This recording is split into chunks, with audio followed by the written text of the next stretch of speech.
El golpe al bolsillo lo venimos hablando, lo que es la inflación, el aumento de los alimentos. También, por supuesto, el tema de las tarifas, qué es lo que va a pasar, muchísimo. se descongelan. Ya hay aumentos en algunas provincias con la tarifa de luz.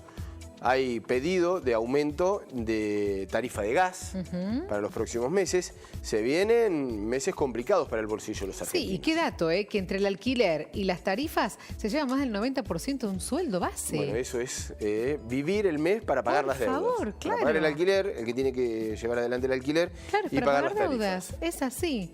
Bueno, vamos a hablar sobre este tema con Ezequiel Vergara, que es delegado de Unión de Consumidores y Usuarios, sobre este golpe al bolsillo que nos preocupa y mucho. ¿Cómo estás, Ezequiel? Buenos días. Hola, buen día, ¿cómo están? Bien, qué dato, ¿no? Sí. La gran parte de un salario... Casi el total. Sí, casi la totalidad. Se tiene que ir para pagar alquiler, para pagar las tarifas, y después quedan medicamentos, alimentos, bueno, la vida diaria también. Es complicado así, ¿no?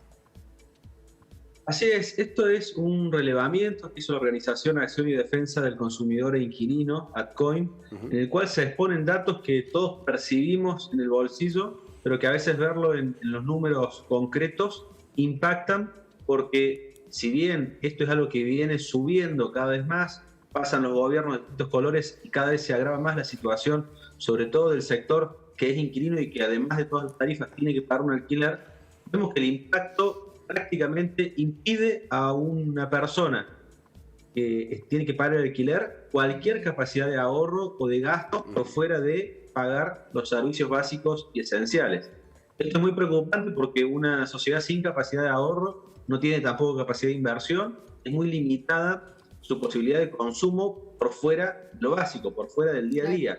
Así que realmente es preocupante y también nos habla claramente de un fracaso de la introducción de la indexación en la ley de alquileres, algo que veníamos advirtiendo que no iba a funcionar, que algunos en su momento, tanto diputados del oficialismo como de la oposición, sostenían que de esta manera se iba a solucionar el problema y los alquileres iban a bajar o se iban a volver más económicos.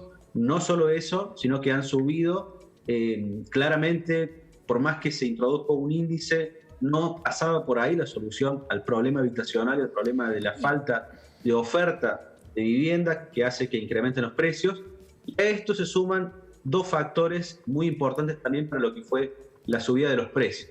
Por un lado, los decretos de necesidad y urgencia, que al salir sin ningún tipo de control de legalidad por parte del Congreso, sin que sean verdaderas leyes, sino soluciones transitorias con el objeto de beneficiar a quienes estaban en ese momento alquilando, es decir, a los inquilinos que ya estaban en un inmueble, terminaron perjudicando al resto del mercado, es decir, los inquilinos que no estaban ocupando un inmueble, o bien a los locadores que ahora preventivamente, por la duda salga un nuevo decreto que congele precios o suspenda desalojos, ponen los precios lo más caros posible como para prever esa circunstancia dañosa de que de pronto el gobierno saque algún decreto sorpresivo.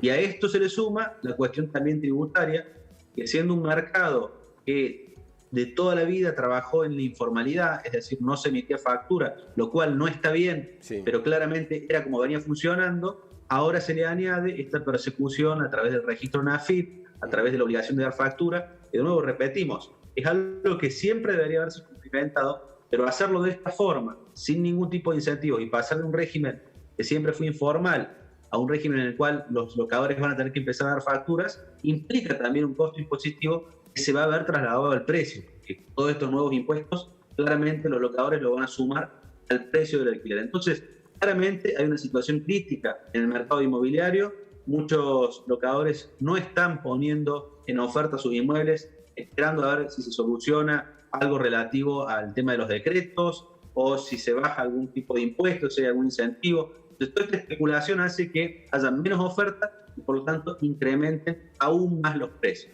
En el informe en sí veíamos que el 94,2% es el impacto sobre un sueldo de 50.000 pesos, que es el sueldo de un empleado de comercio, categoría base, como para tomar de referencia. Tremendo. Y vemos que 94% significa que le quedan menos de 3.000 pesos para todos los gastos de comida, educación, transporte y todo lo demás.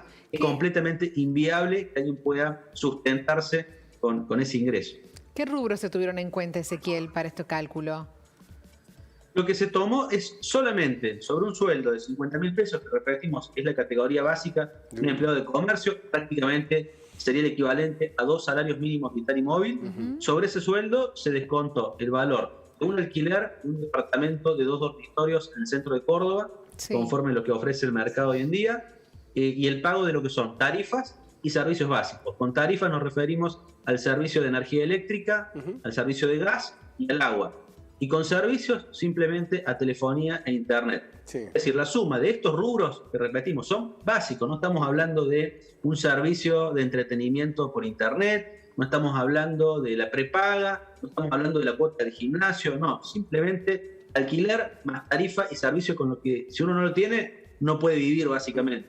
Bueno, esto le lleva el 94% de ese sueldo de 50.000 pesos que tomamos como referencia. Y es cierto lo que decías, Ezequiel, en el comienzo, ¿no? Uno observa, cuesta llegar a fin de mes, pero verlo plasmado en los números es realmente alarmante. Lo que uno ocupa del sueldo, del asalariado, cómo va perdiendo, ¿no? Con la inflación y con todo lo que es el transitar diario con estas situaciones. Exactamente, a veces cuesta insistir para que como sociedad entendamos, sobre todo como consumidores, que no es que suben los precios, sino que baja nuestro poder adquisitivo, porque nuestra primera impresión es que claro que está todo. La verdad es que la realidad es que no podemos comprar porque nuestro dinero cada vez vale menos, y eso no hay ley que lo solucione. Lo que se tiene que solucionar es con la economía, con dejar de tener inflación, que implican políticas económicas, un combo de cuestiones que no es simplemente saca una ley de alquileres y bajan los precios de alquileres. No funciona así ni acá ni en ningún lugar del mundo. Y por ahí cuesta, sobre todo yo que particularmente soy abogado, muchas veces la tentación está en sacar una ley, pensar que con la ley se va a solucionar el problema de la carne o el problema de la telefonía. No funciona así. Hay un problema estructural de inflación que no es solamente de este gobierno, sino de todos los gobiernos predecesores, y hasta que no se solucione seriamente ese problema, toda la percepción va a seguir siendo que las cosas suben, pero en realidad es un problema de fondo y no es una cuestión de una ley o un decreto, sino de realmente ver cómo se soluciona el problema de la inflación, que es un problema de economía en general. Hace algo más de 5 años, no hace mucho, digo, para un tiempo de un país, para el plan económico, un empleado de comercio ganaba por encima de la canasta básica. Sí. Hoy gana, casi igual o menos que la canasta básica, y es lo que estaba hablando Ezequiel justamente con esa pérdida de poder adquisitivo. Ezequiel, muchas gracias. Muchas gracias a ustedes. Hasta luego, un abrazo.